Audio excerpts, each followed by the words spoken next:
मुर्शिदाबाद जिले के दौलताबाद थाना क्षेत्र में सहकारी समिति चुनाव को लेकर रविवार सुबह तनाव का माहौल बन गया। मतदान केंद्र के पास तृणमूल और कांग्रेस वाम गठबंधन समर्थक एकत्रित होने लगे। कुछ ही देर में दोनों पक्षों के बीच कहासुनी शुरू हो गई, जो जल्दी हाथापाई में बदल गई। स्थिति को नियंत्रण में लाने के लिए दौलताबाद थाने की पुलिस ने लाठीचार्ज किया। दौलताबाद सहकारी समिति के चुनाव को लेकर तृणमूल कांग्रेस सीपीएम गठबंधन के बीच मकराजपुर SKUS लिमिटेड केंद्र पूरी तरह रण क्षेत्र में बदल गया।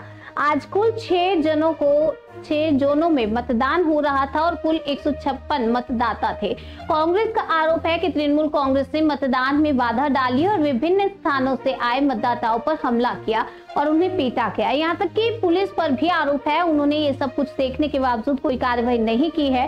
कांग्रेस की ओर से ये भी कहा गया कि कांग्रेस और सीपीएम का गठबंधन जीत के करीब था, इसी वजह से उन पर हमला किया गया। इस घटना में दौलताबाद थाना पुलिस ने कुल 8 लोगों को हिरासत में लिया।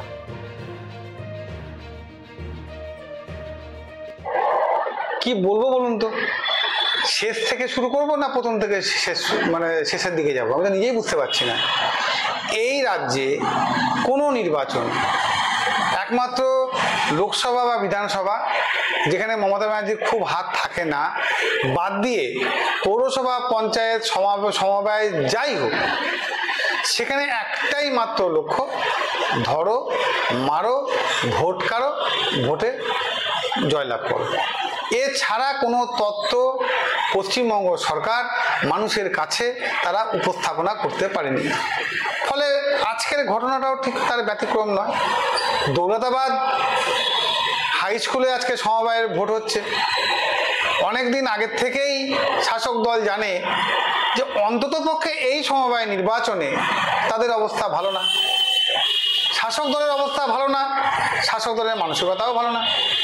খুব স্বাভাবিক কারণে গতকাল রাত্রি থেকেই আমরা দেখলাম যে বহরমপুর পঞ্চায়েত সমিতির সভাপতি আইনুজ্জিন মণ্ডল তিনি বাইক বাহিনী নিয়ে গোটা এলাকাটাতে দাপিয়ে বেরিয়ে একটা ভোটারদের মনে একটা ত্রাসের সৃষ্টি করতে চাইছেন। পুলিশ অফিসারদেরকে জানানোর পর তারা বলতে চাইছেন, আমাদের ব্লক সভাপতি তারা ফোন করে জানিয়েছিল যে এই ধরনের বাইক বাহিনী ঘুরছে, এটা ভোটাররা বিচলিত হবে। পুলিশ অফিসার বলছে তাহলে পাল্টা আপনারাও ঘোরেন, অর্থাৎ তখন মানে আপনারাও ঘোরেন ওরাও ঘুরুক, একটা কিছু লড়াই হোক, তখন আমরা গিয়ে মোটামুটি এদেরকে দুটো আপনাদের 6টা কেস দিয়ে দেবো, ব্যাস আমাদের দায়িত্ব শেষ। অর্থাৎ এই গন্ডগোলের আগে কালকে রাত্রির থেকে পুলিশের আরো বেশি সজাগ হওয়া উচিত ছিল। 2, যারা গন্ডগোল করছেন তারা মমতা ব্যানার্জিকে কতটা সাহায্য করছেন জানি না, তাদের নিজস্ব তল্পা গোছানোর জন্য তারা মানুষের মধ্যে একটা ধারণা তৈরি করে দিয়েছেন যে তৃণমূল মানেই দুর্বৃত্ত, তৃণমূল মানেই চুরি ডাকাতির দল, তৃণমূল মানেই ভোট লুট করা দল। এই তত্ত্বটাকে তারা কিন্তু খুব ভালোভাবে তারা মানুষের সামনে প্রতিষ্ঠা করেছে। এটা আমাদের একটা লাভ বলতে পারেন।